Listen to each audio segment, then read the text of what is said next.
Pour occuper le haut de l'affiche et faire partie de l'élite, et c'est le but, il faut y passer 20 heures par jour. Au bout du compte, c'est la personne la plus obsédée qui devient la plus performante. On finit par faire des choses insensées.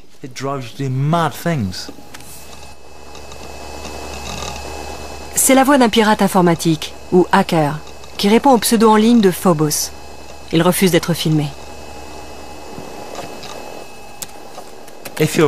Quand on est en première ligne, on se dit « Je vais essayer de pirater l'ordinateur le plus performant possible avant qu'il ne m'arrête ».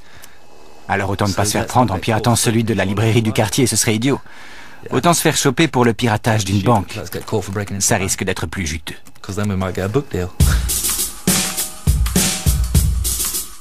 À l'aube du commerce électronique au pays des merveilles de l'Internet, les fous ont hérité de la planète. Les hackers exercent un pouvoir énorme. Ils se déplacent mystérieusement le long des réseaux devenus désormais essentiels à nos modes de vie. Insaisissables et méfiants, peu se sont exprimés jusqu'à ce jour. C'est le jeu le plus excitant du monde, meilleur que le sexe. Internet est bâti sur un système élaboré par des ignorants mal informés et arrogants. Les hackers, ce sont une force de la nature. On ne peut pas les prendre sur le fait, les arrêter, les empêcher d'agir. Jamais autant de personnes n'ont eu un tel pouvoir entre les mains. Sont-ils des visionnaires ignorés? Des boucs émissaires? Pour une fois, les hackers parlent eux-mêmes de leur motivation et de leur univers.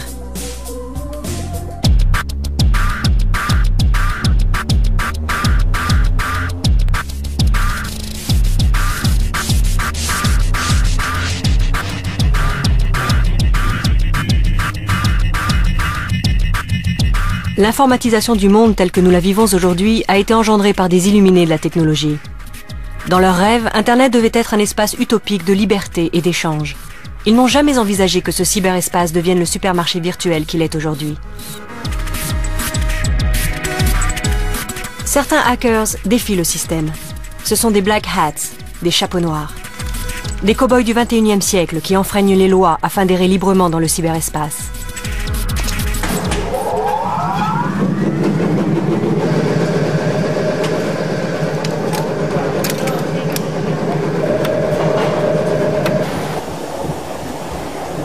Cet homme a longtemps été considéré comme un des plus dangereux pirates informatiques de Grande-Bretagne. Refusant de nous livrer son adresse, il a préféré nous rencontrer dans une laverie de quartier. How do you do? I am glad you are here early. This is my uncle. He is working at home today. His work is very important to him.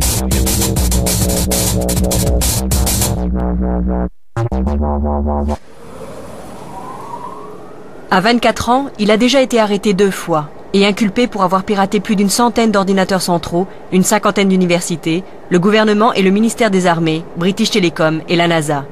Son pseudo en ligne est Coldfire. Depuis Manchester, cet adolescent a piraté tous les serveurs du Royaume-Uni.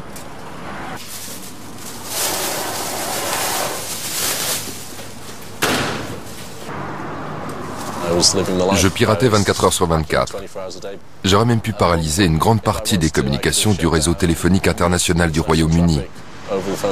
Si le président américain avait voulu appeler le Premier ministre britannique, il n'y serait pas parvenu. Ça vous file une de ces montées d'adrénaline? On se dit oui, je suis le meilleur. On a dû atteindre 90% des cibles visées. Facilement? Oui. Il nous fallait environ 2-3 heures pour pénétrer le site. C'est comme une gigantesque grille de mots croisés dont les règles n'arrêtent pas de changer. Il ne faut pas abdiquer, c'est un défi, une obsession, une drogue. Une fois qu'on a commencé, il en faut toujours plus, toujours mieux. C'est le nerf de la guerre. C'est ce qui fait qu'on dort 5 heures par nuit et qu'on se réveille pour foncer sur l'ordinateur.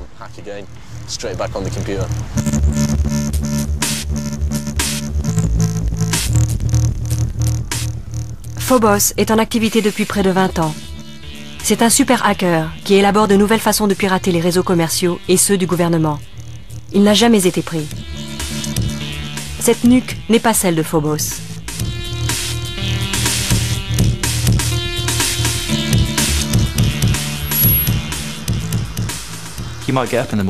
Un matin, vous décidez de lancer un programme qui compose une multitude de numéros. Ensuite, vous relevez les ordinateurs que vous avez repérés, comme un magasin ou une banque. Là, vous allez passer quelques heures à essayer de vous introduire dans le système. Le plat de résistance de la journée sera constitué d'une vingtaine de sites éducatifs en Grande-Bretagne et aux USA. Vous allez lire les emails que vous avez volés, ceux de la police par exemple, en prenant garde de ne pas vous faire prendre. La soirée sera consacrée à augmenter votre emprise sur le système du site choisi. Ça peut être une banque, un fournisseur d'accès ou autre. 4 heures de sommeil et dès le réveil, c'est reparti. Comme la veille et les jours précédents. À force, on devient bon. On s'introduit plus facilement et donc c'est l'escalade. Ça devient n'importe quoi. Tandis que les Black Hats, que l'on appelle aussi crackers, martèlent les réseaux 24 heures sur 24, les administrateurs réseau chargés de la sécurité ont des horaires de bureau. Internet est une proie facile pour les crackers persévérants. Dans leur univers, les sites web sont sujets à des modifications. Les Spice Girls peuvent devenir chauves et le pape peut y laisser sa culotte. Pour le cracker, votre email personnel est une propriété publique.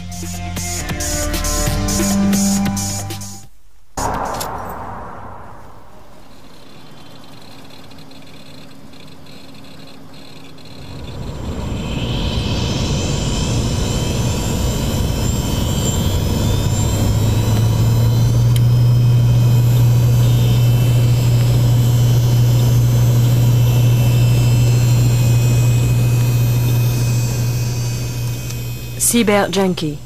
Il a été arrêté pour piratage et relâché.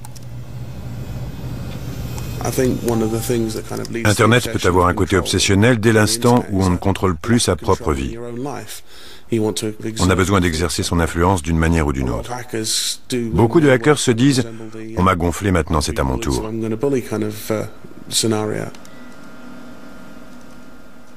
Mettons Cyber Junkie à l'épreuve. Il est face à une simulation de fournisseurs d'accès du type Damon, Clarinet ou British Telecom. Il va essayer de s'introduire et d'accéder à un compte personnel d'email sous le pseudo Anne. Ça va me prendre 2 minutes.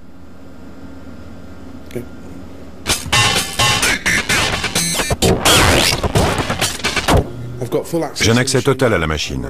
Je me sers de l'identifiant du super administrateur qui me donne un accès total à tout le système. Et j'ai ouvert une boîte aux lettres d'utilisateur au nom de Anne. J'ai aussi récupéré un numéro de carte de crédit.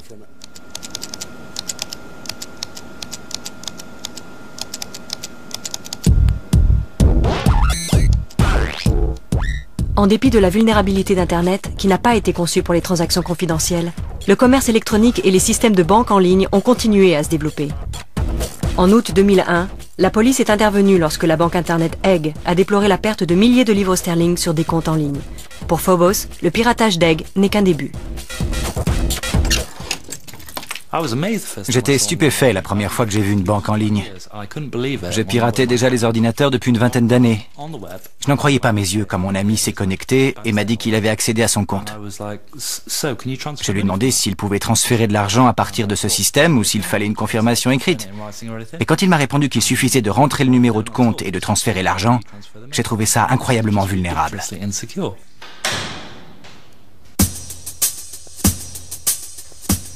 Phobos est convaincu que certains hackers ont déjà élaboré le moyen de ponctionner des fonds sur nos comptes bancaires. Plutôt que de choisir un compte bancaire et de chercher à deviner le code confidentiel à force de patience, il détermine un code. 1, 2, 3, 4, par exemple, et l'applique à de nombreux comptes. Comme la banque en ligne est de plus en plus répandue, cette combinaison peut s'appliquer à un grand nombre de banques. Et franchement, ils finissent par faire mouche. Sincèrement, je prédis de sérieux piratages bancaires dans les mois à venir.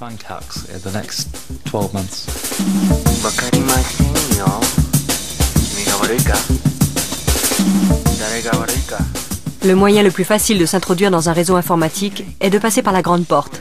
Devinez le mot de passe, un des jeux préférés des hackers. Dans un bureau, on demande à quelqu'un de choisir un mot de passe. La personne regarde autour d'elle, aperçoit un moniteur, une plante verte.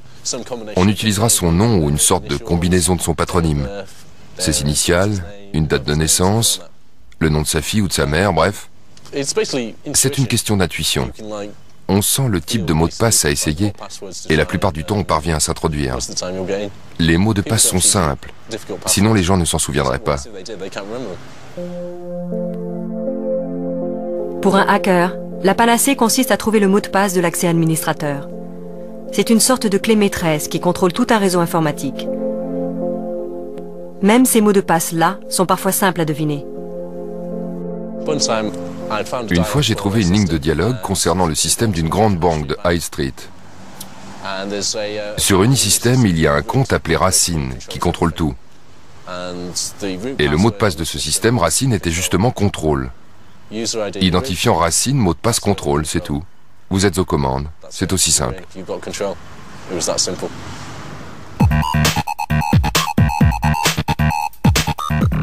Pendant ce temps, CyberJunkie a encore du travail devant lui. Au cours de sa seconde attaque, il doit s'introduire dans un serveur web factice et modifier un des sites. C'est le genre d'attaque que le pape et les Spice Girls ont subi. Une fois dans le serveur, les hackers se recherchent les pages web les plus importantes pour les modifier et afficher leur propre message. C'est ce que nous allons faire.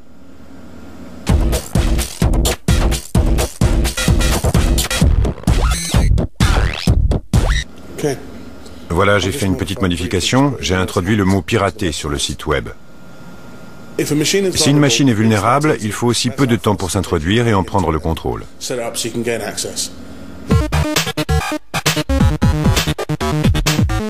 L'appétit de notoriété des pirates les pousse à envoyer une copie de leur site modifié en guise de trophée à attrition.org, sorte de panthéon qui contrôle les attaques des hackers à travers le monde.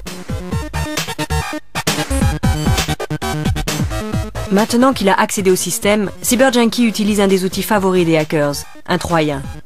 C'est un programme masqué qui rend sa présence invisible au système, lui permettant d'aller et venir à sa guise.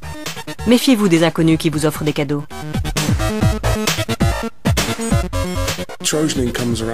Le troyen, ça vient du cheval de Troie dans l'Iliade. Le principe est le même. On dissimule son code à l'intérieur d'un autre sans qu'il s'en aperçoive. Ensuite, on s'introduit tranquillement dans le réseau et on commence l'observation dès qu'il y a un ou deux autres. On examine l'activité, ce que font les gens, l'heure à laquelle ils se déconnectent et quand on peut commencer à étendre son contrôle à l'ensemble du réseau, progressivement, machine par machine, jusqu'à la cible. On exploite une faille, on copie quelques emails, on connecte un utilisateur, on peut même couper la machine. On a plus de contrôle que l'administrateur du système lui-même, parce que ce dernier doit justifier tout ce qu'il fait, mais pas nous puisqu'on n'existe pas. On est des fantômes. Si les fantômes sont une réalité, quel est le meilleur moyen de s'en défaire ? Dans le passé, les gouvernements et les entreprises se sont tournés vers la justice pour faire des exemples parmi les hackers connus. J'étais assis dans ma chambre avec quelques copains, une bière à la main, quand la porte s'est violemment ouverte et que des types ont surgi de partout. Ils m'ont sorti de mon siège, jeté à terre, mis les mains dans le dos. Un flic s'est avancé et s'est mis à me hurler « Bouge et je te casse les deux bras ». Ensuite, on m'a transféré de Manchester à Londres dans un fourgon de police. La radio était allumée et ils m'ont donné des journaux à lire. Ils passaient le morceau Born Slippy, que j'écoutais souvent pendant que je piratais. Je me suis dit, au moins j'y suis arrivé. Je me suis éclaté et je ne regrette rien. Coldfire a été reconnu coupable de fraude téléphonique, un délit moindre. La fraude informatique est sévèrement punie en Grande-Bretagne et aux États-Unis. Les peines prévues pour les pirates récidivistes forçant les accès des réseaux informatiques peuvent aller jusqu'à 5 ans d'emprisonnement.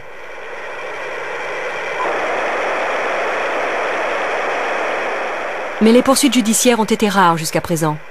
Techniques et très difficiles à prouver, elles ont rarement abouti. Alors à défaut de battre les pirates, autant les avoir de son côté.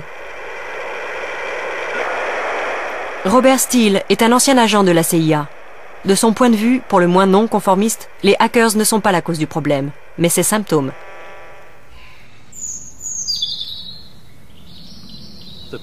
Les responsables sont d'abord les imbéciles qui ont élaboré un système si vulnérable qu'un gamin est capable de l'enrhumer depuis la console de sa chambre. En termes moins crus, nous pourrions nous débarrasser de la cybercriminalité demain simplement en instaurant une législation minutieuse pour les entreprises. Nous sommes en train de permettre aux Bill Gates de la planète, aux concepteurs d'outils Internet et aux fabricants de matériel informatique de vendre des équipements qui ne sont pas assez fiables. Et les entreprises nous volent ouvertement en vendant des programmes sans protection, en ne protégeant ni leur propriété intellectuelle, ni nos comptes bancaires, et en nous exposant à l'usurpation d'identité. Steele a recruté des hackers pour les services de renseignement du corps d'armée des Marines. Les entreprises lui ont emboîté le pas, éloignant les hackers des tentations répréhensibles à grands coups de dollars afin d'en faire des white hats, c'est-à-dire des pirates qui mettent leur talent de hors-la-loi au service de la légalité. C'est le cas du cabinet de consultants IT, qui les emploie pour tester ces systèmes de sécurité. Aux États-Unis, la culture hackers devient un courant dominant. Aujourd'hui, la majorité des hackers s'enrichit ou disposent de tous les moyens pour s'enrichir. Au lieu de les chasser, nous devrions chercher à les suivre.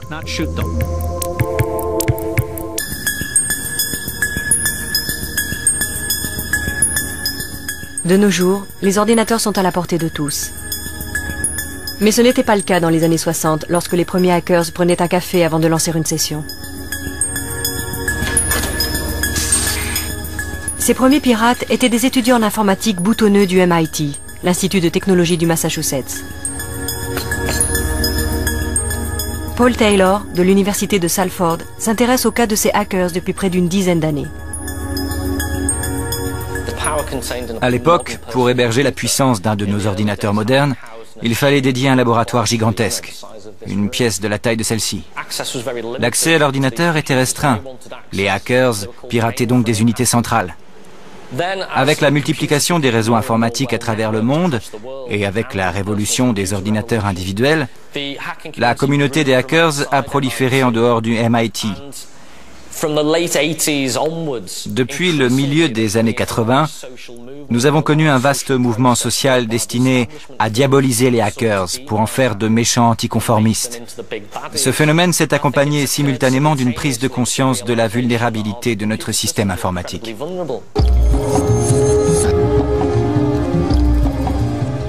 Pour protéger cette vulnérabilité, personne n'est plus qualifié que ceux qui l'ont révélée dans un premier temps. Tandis que certains hackers coiffent leur chapeau noir et s'attaquent à l'establishment, d'autres choisissent d'aider les entreprises et deviennent des hackers à chapeau blanc.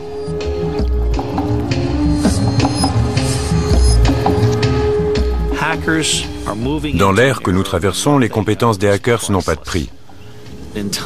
Lors des périodes de grands changements, ce sont les mutants qui sauvent le monde. Je suis très sérieux sur ce point. Lorsque de véritables changements structurels interviennent, les bénis oui-oui, ces jeunes gens bien sous tout rapport, qui ont toujours marché sagement en rang dans les sentiers battus, ce sont eux les premiers à paniquer, à tourner en rond sans être capables de réagir. En revanche, ce sont les mutants, ceux qui arrachaient les pattes des grenouilles, les explorateurs qui n'avaient pas peur de se salir, qui finissent par être en mesure de sauver le monde. Notre société actuelle est extrêmement volatile. Nous sommes profondément dépendants de l'informatique et tous ces gens qui ont eu le courage de réfléchir par eux-mêmes constituent désormais une nouvelle élite. Les mutants de tous horizons se retrouvent annuellement pour discuter carte-mère, pare-feu et épisodes de South Park au cours du congrès DEF CON. Autrefois, le piratage était hors la loi. Désormais, c'est un choix de carrière. Lorsque DEF CON est né, dans les années 90, on en parlait à mots couverts dans le milieu underground des hackers. Mais aujourd'hui, c'est un congrès qui réunit les plus grandes entreprises. À Las Vegas, bien entendu. Dans cette foule de t-shirts bedonnants et de catogans, les dirigeants des startups cherchent à recruter les hackers, dans le but d'améliorer leur sécurité en ligne.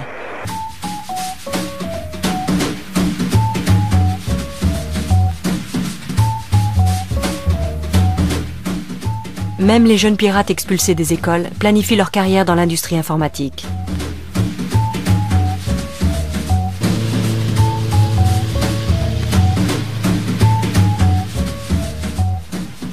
John Canty et Jason Friel se remémorent la grande époque de Salem, dans le New Hampshire.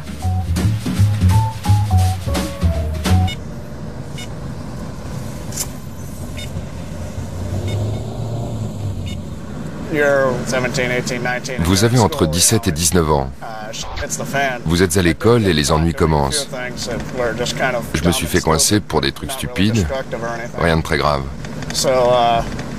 Mais ensuite, dès que quelque chose ne tournait pas rond, c'était forcément de ma faute. Mon pote et moi, on a un peu malmené leur réseau. On essayait de forcer l'accès à nos comptes respectifs sans mot de passe. C'est un exercice intéressant. Dans mon ordinateur, ils ont trouvé des tonnes de petits logiciels destinés à contourner la sécurité de certains réseaux. C'est là qu'on m'a suspendu pendant 10 jours, en m'interdisant de venir après les cours sous peine de doubler la sanction. On m'a aussi interdit d'approcher un ordinateur pendant les 2 dernières années de ma scolarité.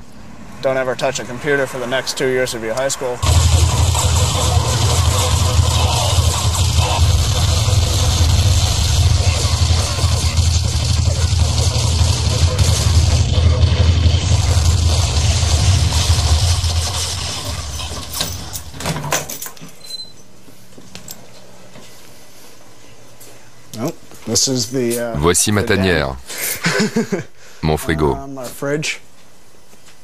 Je vous sers une bière? Au-delà de ça, c'est le repère du site evilcomputing.net. Il y a quelques années, John et ses amis Jason et Greg ont lancé evilcomputing.net.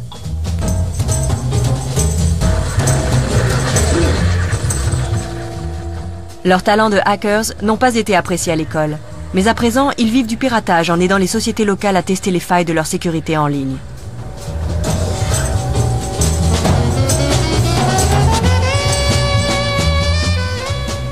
Accros au piratage, ils veillent jusqu'au petit matin, sniffant les réseaux. Il y a plusieurs théories sur le besoin de pirater des hackers. Les plus intéressantes et souvent les plus humoristiques tournent autour d'interprétations freudiennes et de scénarios oedipiens. Il y a donc une notion de retour intra-utérin, de fusion avec le système. Il existe également des théories proches des psychopathies sexuelles, où les hackers cherchent à pénétrer les systèmes, ce qui expliquerait en partie la faible proportion de femmes pirates. Elles n'éprouveraient pas le besoin ardent de pénétrer les systèmes, comme le ressentent ces adolescents à peine post-pubères.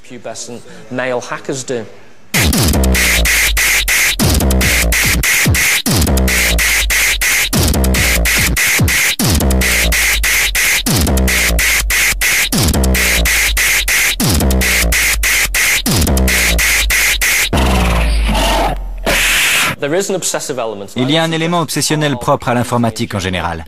Il faut être très précis, fournir de gros efforts, être exigeant, pédant, ce qui favorise l'émergence de comportements obsessionnels. Il y a une sérieuse brèche. Tu vas aimer celle-ci, Canty. Il y a aussi quelque chose de séduisant dans un écran d'ordinateur, comme pour un écran de télévision. Les gens surfent sur le web, ou passent 3 ou 4 heures à rechercher quelque chose sans importance. Et une fois qu'ils l'ont trouvé, c'est comme s'ils avaient trouvé le Saint Graal.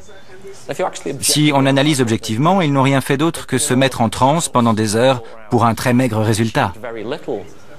Mais on en perd presque la notion du temps.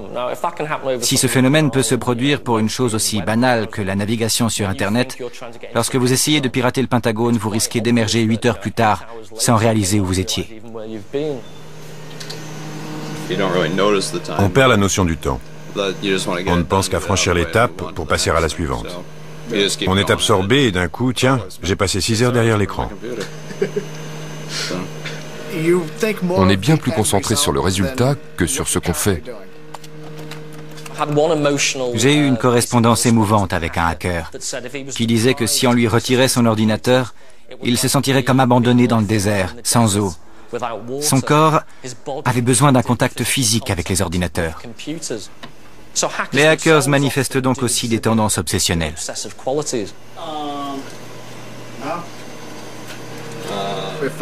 Si je cherche à résoudre quelque chose que je ne comprends pas, j'emploie la manière forte. Je pilonne jusqu'à ce que j'y arrive. J'essaie tout jusqu'à ce que ça marche.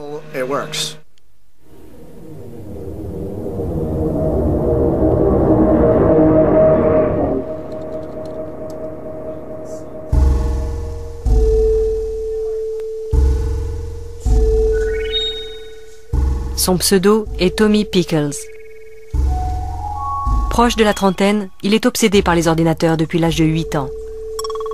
Reconnu coupable de piratage informatique en 1996, il travaille désormais pour une grande société de médias. C'est tranquille. Comme chef de la sécurité. C'est agréable. Je ne suis fier de rien. J'ai eu des problèmes dans le passé. J'ai été arrêté et reconnu coupable d'un délit. Je la joue profil bas.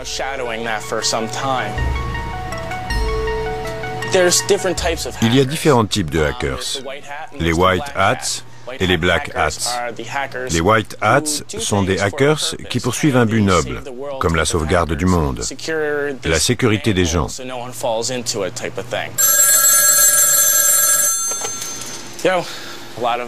La plupart des black hats ne veulent pas en entendre parler. Ce sont des voyous qui piratent des sites uniquement pour satisfaire leur ego et épingler leur nom. Je me situe entre les deux espèces. Parfois, j'aime jouer des tours, comme paralyser le site de quelqu'un d'autre. J'aime m'amuser avec le contenu, faire apparaître une boîte de dialogue qui dit « Vous avez été piraté ». Mais si j'aime la personne, il m'arrive de lui expliquer pourquoi je l'ai fait. Vous vous rendez compte que je ne peux pas mater de film porno au boulot? Si je n'aime pas la personne, elle n'a qu'à se débrouiller. On ne peut pas monter sur un vélo si on ne sait pas en faire. Aux États-Unis, être un accro de l'informatique est devenu chic. Tommy s'est constitué un solide groupe de hackers. Ils se font appeler Moloch, disposent de leur propre site, de t-shirts appropriés, affichent un comportement particulier et diffusent leur slogan du type « croustille même dans le lait ». Chaque vendredi soir, le groupe se retrouve dans Brooklyn autour d'une pizza et de quelques sodas. Salut, c'est Tommy. On a préféré prendre le van à cause de la pluie.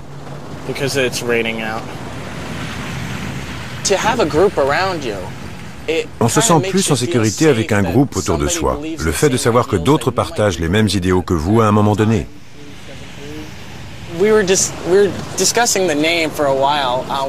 Nous discutions du nom à donner à notre petit groupe. Personnellement, j'étais fasciné par le nom Médulum Blagada, qui a trait à la moelle épinière. Mais ils m'ont tous dit que personne ne saurait les plaies. Alors on a avancé quelques idées. On était en train de regarder un film, Metropolis, et dans ce film, le garde s'appelle Moloch.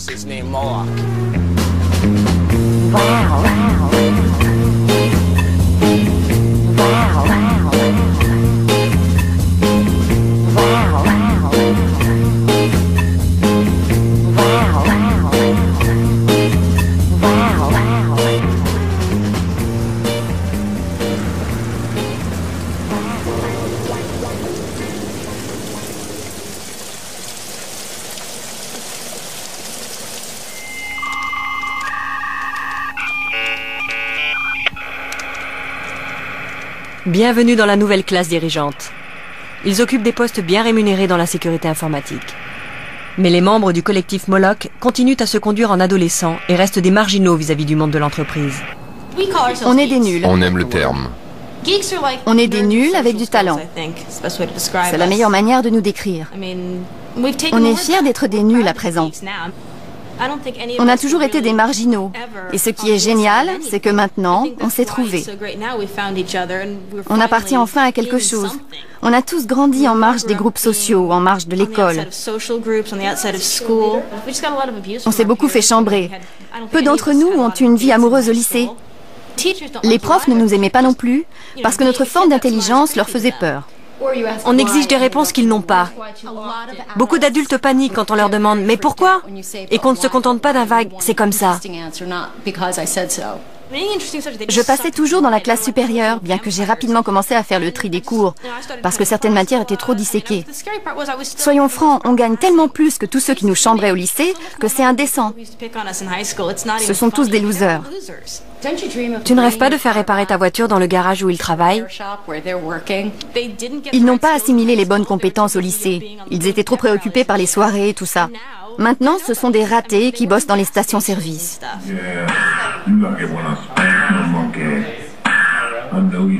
Ces jeunes gagnent sans doute plus que leurs tortionnaires du lycée. Mais cette nouvelle élite n'est respectée que depuis peu de temps. La classe des nuls manque d'assurance et chahute pour se faire entendre du grand capital.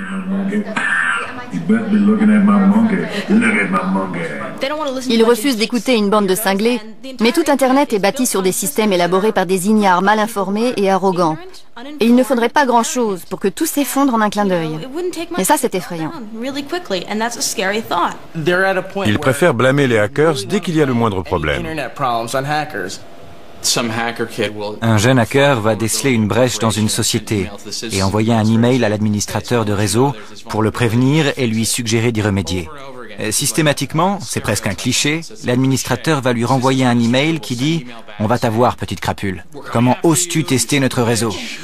C'est toujours cette culture d'entreprise, blessée dans son orgueil.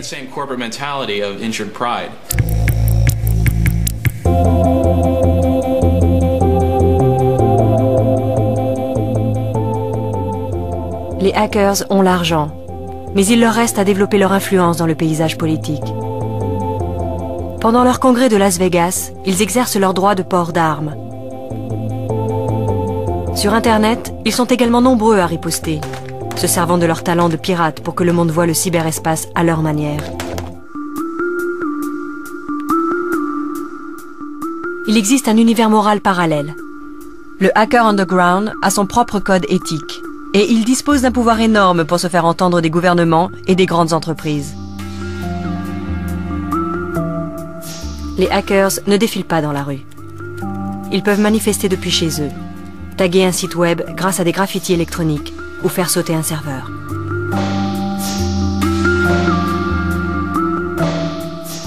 Depuis son QG de Manhattan, Ricardo Dominguez a coordonné de violentes attaques contre le serveur de la Maison-Blanche, sur des sites comme celui du Pentagone, la bourse de Francfort et le gouvernement mexicain. Il se sert d'Internet pour protester contre l'oppression militaire de la population autochtone dans la région du Chiapas, au Mexique.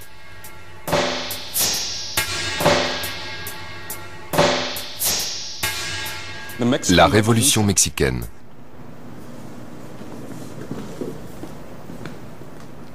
Se ralliant au mouvement zapatiste qui revendique une plus grande autonomie du Chiapas, son groupe, le Electronic Disturbance Theater, a mené un combat en ligne, ce qu'il appelle le zapatisme électronique. Nous avons voulu créer une grande manifestation capable de rassembler une grande communauté et nous asseoir selon les principes de Gandhi, Martin Luther King, ACT UP, afin de créer une émeute symbolique reposant sur le poids de cette communauté. Que vale, que viva Chiapas, que viva México, que viva Zapata. Parfois, la communauté humaine doit savoir se rendre sur l'autoroute de l'information pour un bref instant, comme dans toute résistance passive, et dire « assez, ça suffit ». Ya basta. Mais comment organise-t-on un sit-in sur le web? Dominguez s'est tourné vers Carmine Karasic. Cette ancienne hacker et programmeur a collaboré à l'écriture de Floodnet, le logiciel qui est devenu l'arme principale du Electronic Disturbance Theater.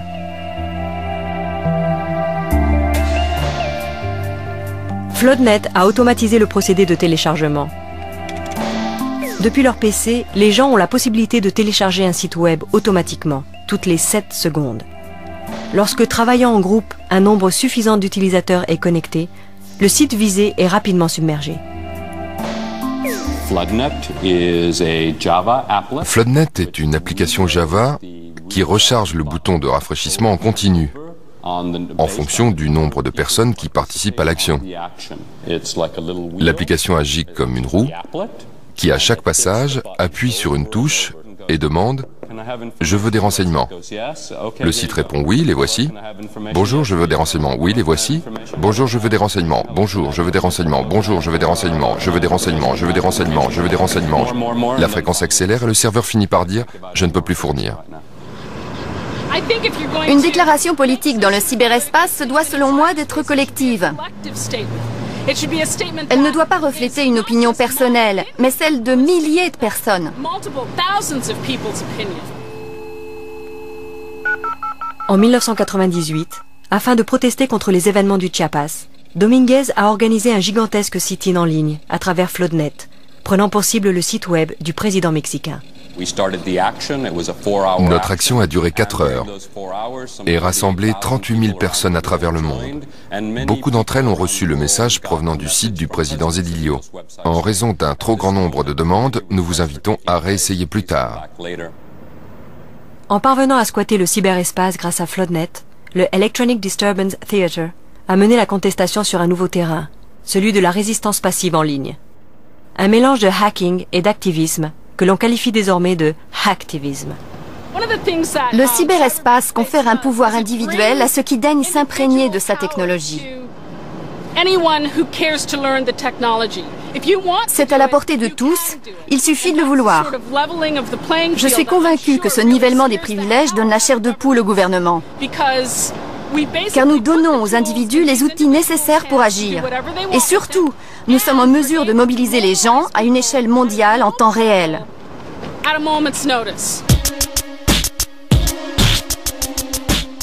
1998 a marqué l'émergence de la guerre cybernétique. L'Electronic Disturbance Theater a lancé une attaque de 24 heures sur le Pentagone, dans le but d'étendre la contestation contre le gouvernement mexicain. À la surprise générale, le Pentagone a pris l'affaire très au sérieux et décidé de riposter en lançant un programme hostile envers chacun de ses agresseurs, afin de bloquer Floodnet. Cette offensive constitue le premier acte de guerre ouverte de l'information dont le public a eu connaissance. Ce faisant, le Pentagone a outrepassé une loi appelée Pos Comitatus, selon laquelle le gouvernement ne peut diriger la marine, l'armée, ni aucun service de renseignement contre le peuple américain. À New York, l'attaque était bien dirigée contre des serveurs civils. Les moyens de la riposte étaient totalement démesurés. Ils ont eu peur. Peur de perdre le contrôle.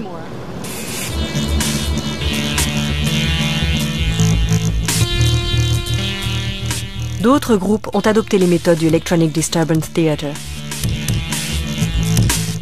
Lors de la bataille de Seattle, en 1999, les opposants à la conférence sur l'Organisation mondiale du commerce ont coordonné les manifestations de la rue via Internet, mais aussi attaqué le serveur web de l'OMC.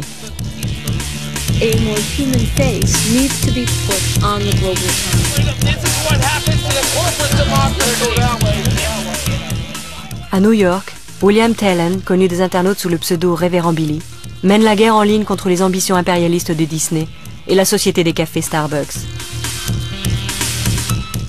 Lorsqu'il n'est pas en train de perturber le site Starbucks, William Taylor encourage les hackers à organiser un sit-in en ligne. Cependant, il n'est pas parvenu à rassembler assez de soutien pour être efficace, sans doute parce que le café est la boisson de prédilection des hackers. En 1999, l'explosion du commerce électronique sur le web attise la colère des adeptes de la guerre cybernétique et des manifestations virtuelles. Les sit-ins en ligne et les attaques de sites deviennent monnaie courante.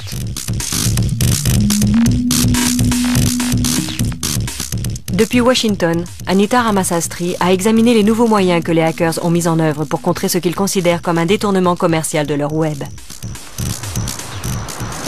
La lutte pour la conquête du cyberespace est engagée et les hackers y participent.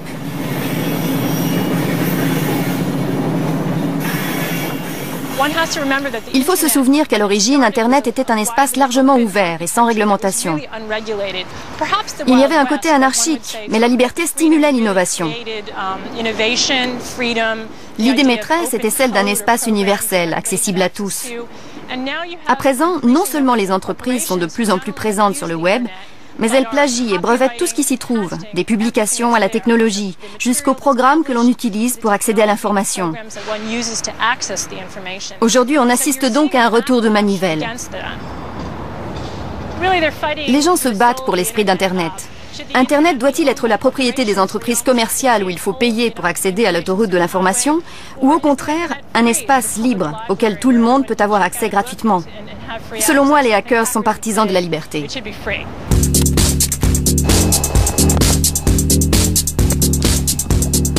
Les hackers ont dénaturé des sites commerciaux comme ceux des fourrures Kriegsmann et de la compagnie aérienne ValueJet. Le message de Noël du pape a également été la cible d'attaque. Du coup, le Vatican a engagé un hacker afin de se prémunir contre de futures failles dans le système de sécurité. Même Dieu embauche des hackers.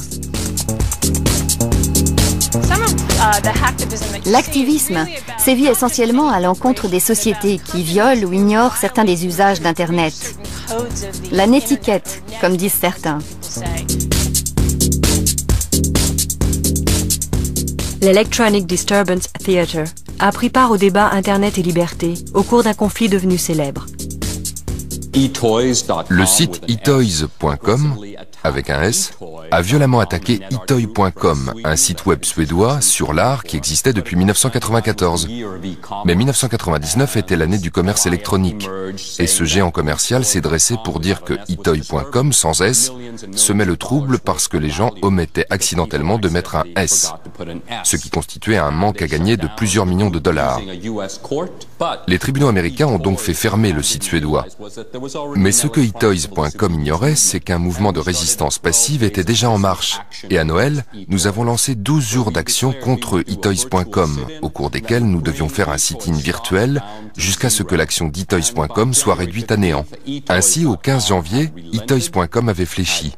Rendu au site d'art Etoy son nom, sa légitimité, l'avait dédommagé pour les frais de justice en promettant de ne plus jamais inquiéter un groupement d'art sur le web.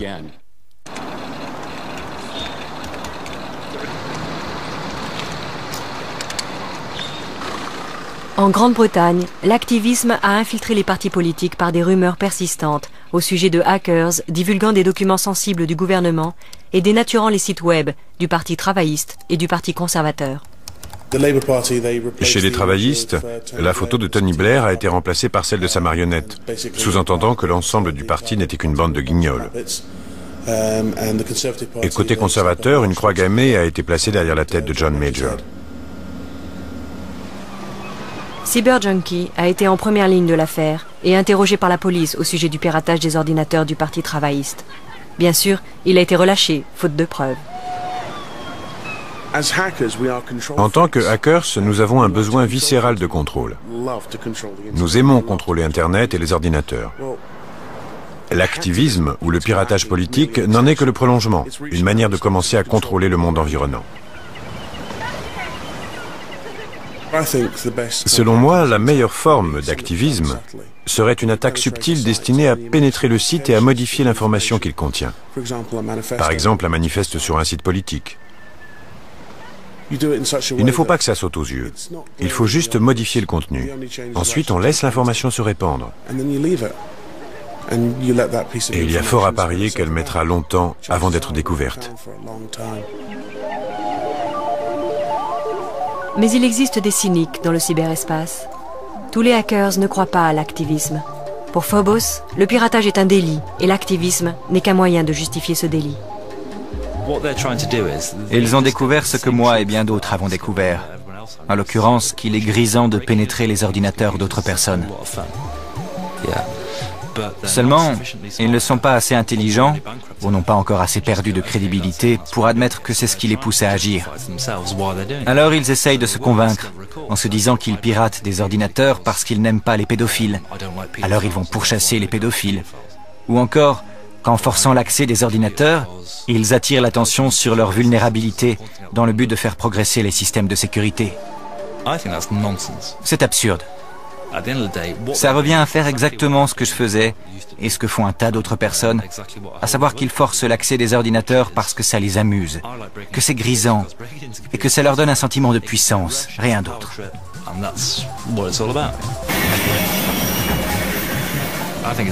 Le but est d'obtenir ce qu'on recherche, de faire ce qu'on veut et de disparaître à nouveau sans se faire prendre. Certains le font pour un salaire hebdomadaire, d'autres pour une cause. Mais ce qui motive toutes les formes de piratage, c'est le frisson électronique. Celui que les premiers étudiants en informatique ont ressenti en forçant l'accès des unités centrales. Celui des accès non autorisés, de l'exploration des données secrètes et celui de se mesurer au système. Pour Coldfire, un hacker Black Hat qui s'est fait prendre, le piratage ne fait qu'assouvir un plaisir personnel. Je n'ai pas d'excuses. Je ne servais aucune cause. Je le faisais par pur plaisir, parce que ça me donnait une bouffée d'adrénaline et que j'aimais ça. C'est abuser la confiance de gens qui n'imaginent pas que l'on puisse forcer l'accès de leurs ordinateurs. Les hackers sont des individus asociaux qui envahissent l'espace individuel et professionnel des autres. On ne peut pas cautionner ça. Ce n'est pas bien de pirater. On le fait pour le fun, mais ce n'est pas bien.